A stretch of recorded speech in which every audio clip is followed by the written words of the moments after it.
네, 안녕하세요. 조현경 논술 강사입니다. 네, 바로 시작하겠습니다. 네, 이 시기에 가장 궁금해 하실 거는 논술 전형을 어떻게 활용해야 할까? 이게 이제 궁금해서 오셨을 것 같아서요. 그 얘기부터 좀 바로 시작하려고 합니다. 여기 지금 화면에 보시면 제가 대입 전형을 크게 4가지로 구분을 해놨거든요. 네, 이제 교과라든지 종합이라든지 논술, 요게 수시 전형이고, 그리고 수능으로 진행하는 게 이제 정시 전형이죠. 근데 요렇게 4가지 전형 중에서 유독 논술을 해야 되는 이유, 오늘은 이제 그 얘기를 좀 드리려고 합니다. 제가 여기 전제를 2가지 정도로 나누어 두었는데요. 첫 번째 전제는 일반고 내신 3.5 이하라는 지점입니다. 일반고 내신 국영수사 평점으로 3.5 이하라고 하면 사실 논술은 선택이 아니라 필수이거든요. 이거를 좀 명심하셔야 될 것 같고요. 그리고 두 번째는 3학년 6월 학평에서 수학을 4등급을 받는다라고 하면 사실 논술은 선택이 아니고 필수다 이렇게 보셔야 됩니다. 우선 첫 번째 전제부터 좀 설명을 드리면 내신 3.5 이하가 논술이 필수라는 건 이미 많이 알고 계실 거예요. 왜냐하면 교과 전형이나 종합 전형으로 3자를 달기 시작하면 인서울은 사실상 쉽지 않기 때문이에요. 특목고는 좀 학교의 상황에 따라 달라질 수 있지만 일반고 기준으로 그렇습니다. 근데 이제 수학 같은 경우에는 2, 3, 2, 2 정도가 건동, 홍숙, 정시 합격 컷이에요. 네, 근데 이제 4를 달기 시작하면 이미 2, 3, 2에 해당되는 서울 중위권 이상의 학교는 가기 이제 어려운 상황인데요. 보통 고3 문과 학생들이 수학이 현재 3이면 사실 잘하고 있는 거거든요. 근데 3학년 6월 학평 N수생들 들어와서 집계되면 현재 등급에서 보통 한 등급 정도 떨어지는 게 일반적인 경향성입니다. 그걸 이제 고려하시면 3학년 6월에 4등급일까를 조금 판단하실 수 있는데요. 그걸 기준으로 말씀드린 거거든요. 근데 이제 4등급이라고 하더라도 정시로 인서울이 가능하다라고 하려면 사실 다른 영역은 2등급 정도 되어야 합니다. 그래서 2, 4, 2, 2 정도는 정시로 성신여대 비인기학과 합격 컷 정도 되거든요. 그런 걸 이제 고려하시면 사실 지금 논술을 시작해야 되는 학생들을 특정할 수 있게 되죠. 그래서 이 2가지 조건에 다 해당이 되거나 아니면 둘 중에 하나에 해당된다 하더라도 사실 논술 전형은 반드시 지원을 해야 되는 학생군이다 이렇게 생각하시면 될 것 같고요. 그리고 또 한 가지 이유가 있습니다. 이제 교과나 종합 전형 같은 경우에는 2년 6개월 동안 준비한 결과를 가지고 이제 대학을 결정하는 거죠. 하지만 논술은 지금 1년이 안 남은 기간, 요것만 활용하셔도 사실 이 화면에 있는 대학들을 자기 조건에 맞춰서 얼마든지 진행할 수 있다는 점, 이게 이제 가장 큰 매력이라고 생각을 합니다. 정시도 사실 지금부터 시작하는 거 아닌가 생각할 수도 있지만 아까 말씀드린 것처럼 수학을 지금부터 시작한다는 게 사실상 쉽지 않은 상황이기 때문에 그래서 희망대학에 대한 그런 욕망을 꺾을 필요가 없다. 아직 더 기회가 있다. 이렇게 생각하시고 논술 전형에 대해서 조금 더 관심을 가지고 지켜보면 좋지 않을까.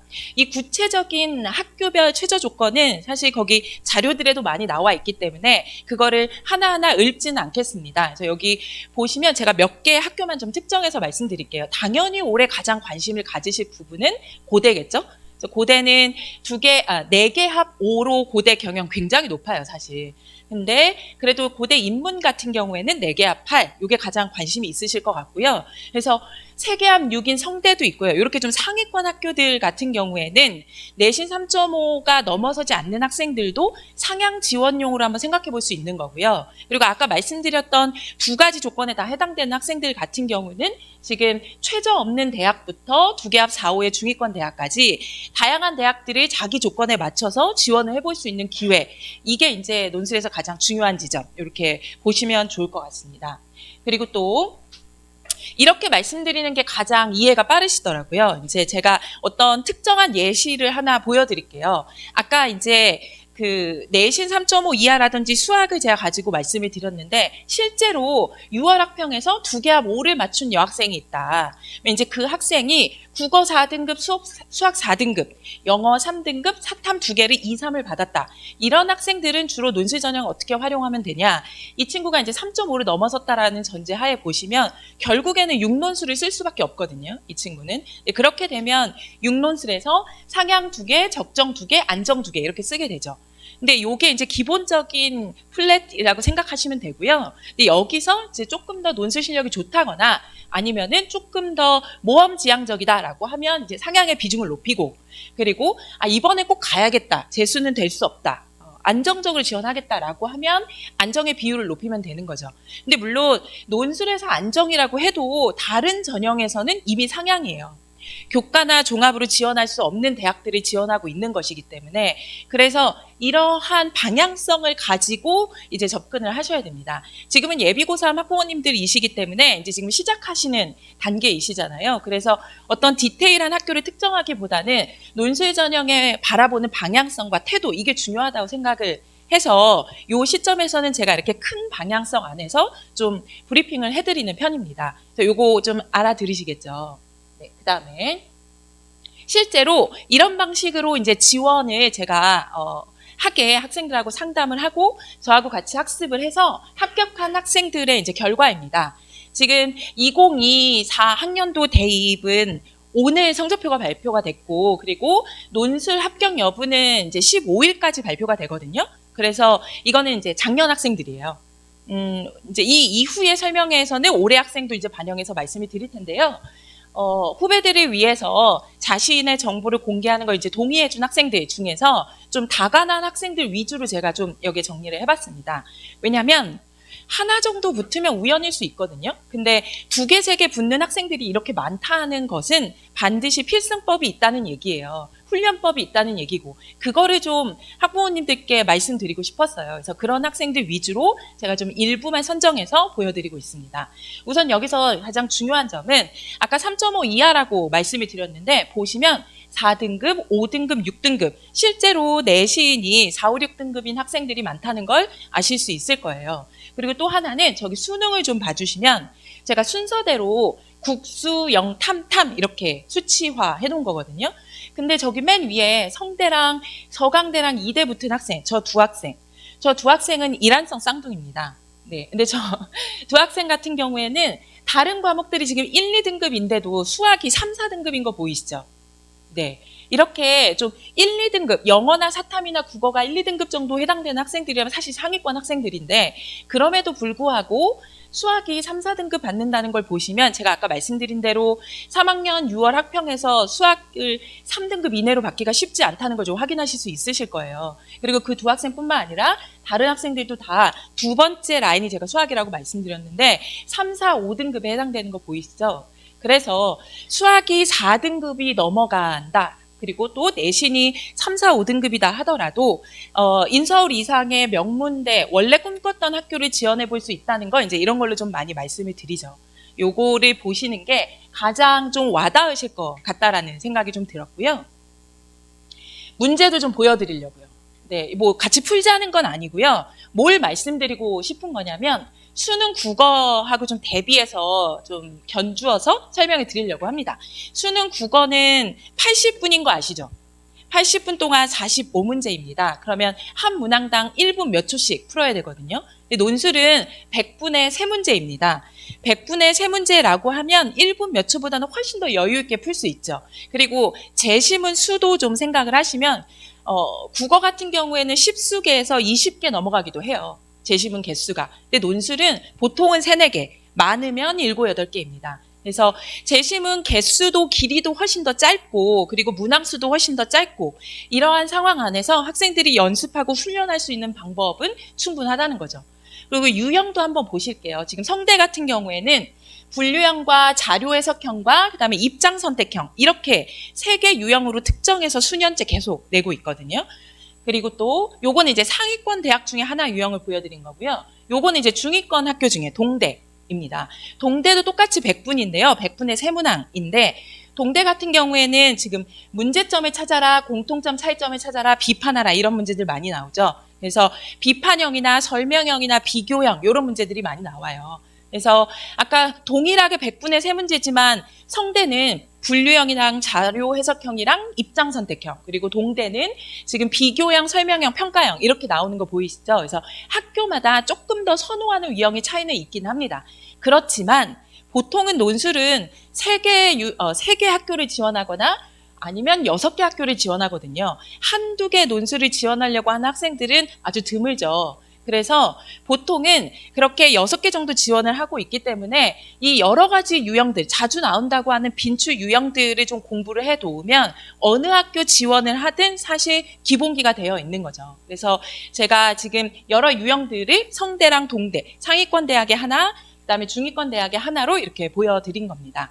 그다음에 이렇게 이제 최저 조건에 맞춰서 그리고 자기한테 맞는 유형들을 가지고 이제 논술 연습을 해야 될 텐데, 그렇다면 어떻게 앞으로 1년의 커리큘럼을 짜야 될까? 이제 이것도 가장 궁금하실 것 같아요. 지금부터 시작하면 이제 1월이고 11월 말까지 커리큘럼을 제가 이렇게 한눈에 보실 수 있게 정리를 해놓았는데요. 아까 말씀드렸던 그런 빈추 유형들, 예를 들면 요약, 비교, 설명, 평가, 문제 해결, 입장 선택, 자료 해석 이런 것들이 빈추 유형인데요. 그 빈추 유형은 어느 대학을 지원하든 반드시 해야 되는 학교 유형들이기 때문에 1학기까지는 그거를 완료합니다. 그래서 1학기라고 하면 여름방학 전까지죠. 그때까지는 이 빈추 유형들을 다 학습을 해서 논술에 대한 기본기를 다진다 이렇게 생각하시면 돼요. 그리고 나서 이제 여름방학 2달 동안에는 6월 학력평가 성적표가 이제 나온 상태이기 때문에 어느 학교를 써야 될지 대략적인 바운더리는 결정이 되거든요. 그러면 그 안에서도 같은 최저 조건에 해당된다고 해도 학교마다 유형이 조금씩 다르기 때문에 내가 지원해야 될 학교를 탐색하는 기간이다 이렇게 보시면 돼요. 그래서 여름방학 동안에는 그러면 이제 기본기를 다 갖춘 학생들이 자기에 맞는 최저 조건에 해당되는 학교들 중에서 내가 더 잘 쓸 수 있는 학교를 탐색하는 시간 이렇게 보시면 되고요. 그리고 나서 이제 9월 둘째 주 원서 쓰잖아요. 9월 둘째 주 이후부터는 원서 쓴 학교에 집중해서 기출문제 풀이를 하는 거죠. 그래서 이제 자기가 그 학교에 맞는 그런 유형을 연습한다 이렇게 보시면 됩니다. 근데 문제가 안 어려워요. 요즘에는 정말로. 그래서 제가 아까 문제를 직접 보여드린 건데요. 제시문까지 보여드리면 더 납득이 되실 텐데 너무 화면에 잘 안 보일 것 같아서 그냥 그거를 생략을 한 거거든요. 근데 문제가 너무너무 쉬운데 모두에게 다 이렇게 1년씩 훈련을 하고 오는 시대일 텐데 요즘 학생들은 과연 어떻게 변별력을 낼 것이냐 이런 질문들도 많이 하시거든요. 근데 저는 이때 이런 비유를 굉장히 많이 말씀드려요. 영어 독해하고 생각해 보시면 돼요. 그러니까 뭐냐면 저 같은 경우에는 철학을 전공했기 때문에 영어로 원서를 봐야 될 일이 굉장히 많았거든요. 근데 아주 복잡한 논문도 전 다 독해합니다. 하지만 회화나 작문은 아직도 망설여져요. 그거랑 마찬가지예요. 논술도 국어는 그런 객관식 같은 건 찍을 수 있어요. 하지만 작문을 한다는 거는 우리가 영어 독해는 되지만 말하기에서 머뭇거리는 거 마찬가지로 바로바로 되지 않아요. 강의만 듣는다고 되지 않아요. 실제로 말하고 쓰기는 연습량이 쌓이고 그게 익숙하게 체화가 돼야 제한된 시간 안에 변별력을 내는 시험에서 자기 기량을 잘 발휘할 수 있습니다. 그래서 글쓰기는 어떤 그냥 정보를 출력해내는 그런 류의 능력을 물어보는 시험이 아니라 실전적인 기술을 물어보는 시험이에요. 그래서 말하고 듣고 쓰고 이런 것들은 다 훈련이 필요한 거잖아요. 논술이 그런 의미에서 제시문 자체가 대단히 어렵다거나 아니면은 문항수가 많다거나 이런 어떤 특별한 부분을 통해서 어떤 킬러적인 부분이 있어서 변별을 내는 게 아니라 결국에는 누가 더 훈련되어 있고 준비되어 있느냐로 변별을 낼 수 있는 시험이기 때문에 어렵지 않음에도 불구하고 훈련이 필요한 거고 그래서 또 공정하게 학생을 선발할 수 있다. 이렇게 생각하시면 돼요. 그래서 무엇보다 스스로 써보는 게 굉장히 중요하다. 요거를 좀 제가 늘 강조해서 말씀을 드리고요. 그래서 수업 시간은 항상 글쓰기 시간이 포함되어 있어요. 그냥 이게 강의로만 듣는다고 합격할 수 있는 류의 시험이 절대 아니기 때문에 반드시 강사의 감독과 지시 하에 학생이 쓰는 것이 누적되는 게 굉장히 중요해요. 그게 굉장히 중요해요. 그래서 전체 4시간 중에 첫 번째 시간에는 강의를 하고요. 그리고 두 번째, 세 번째 교시에는 그 강의한 내용을 실제로 풀어보는 연습 문제들을 풀어보고 첨삭받고 그리고 나서 그 풀어본 문제에 대해서 해제를 하고 요 방식으로 매 회차 쌓여가는 거죠. 중간고사와 기말고사 휴강기간이 있습니다. 한 2주, 3주 되거든요. 1학기 동안. 그러면 여름방학 전까지 그 기간을 빼면 사실상 지금 시작해도 한 20주예요. 네. 그래서 그 8가지 정도의 빈추 유형들을 해결하려면 한 유형당 한 2, 3주 걸리기 때문에 지금 시작해서 요 연습들을 해야 되는 거죠. 그리고 제 수업에 이제 가장 강점이 있다면 저는 정규 상담만 사실 4회차 이상 합니다. 그래서 등원했을 때 한번 하고 또 중간고사 끝나고 하고 기말고사 끝나고 하고 또 6월 학평 성적표 보고 하고 그렇게 해서 학생들하고 계속 밀착해서 상담을 해서 그 결과를 가지고 제가 나중에 엑셀 파일로 6개 대학 그다음에 6개 전형을 다 정리해가지고 학생별로 쏴주거든요. 그걸 이제 수용할지 말지는 학부모님과 학생과 결정하는 거지만 제가 한 1년 동안 밀착해서 학생 옆에서 딱 끼고 가르친 결과 알게 된 내용들을 토대로 해서 제안을 하는 거기 때문에 이제 합격률이 꽤 높은 편입니다. 다과당이 많은 편이고요. 그래서 입시를 몰라도 합격하기가 어렵고 또 공부만 해서도 합격하기가 어렵기 때문에 이 두 가지가 잘 갖춰진 수업을 들어서 학생이 자기 역량을 잘 낼 수 있는 게 굉장히 중요하죠. 그런 의미에서 매 시간 제가 직접 첨삭을 하는 것도 이제 상담의 연장성, 입시 멘토로서의 역할 이런 것들이 좀 잘 할 수 있는 환경이라고 보시면 될 것 같습니다. 이게 이제 제가 학생들하고 상담한 결과를 정리하는 상담 시트예요. 보시면 3월, 6월, 7월 모의고사 다 영역별로 몇 등급 받았는지 그리고 이 정도 점수면 정시로 어디 갈 수 있는지 그리고 수시로 6개 대학 어떤 학과 어떤 전형으로 가면 좋을지 이렇게 제가 정리를 해가지고 학생들한테 나누어 준다는 것의 샘플이 바로 이런 것입니다. 자, 그래서 저는 저희 오늘 뒤에 또 입시 얘기도 더 할 거여서요.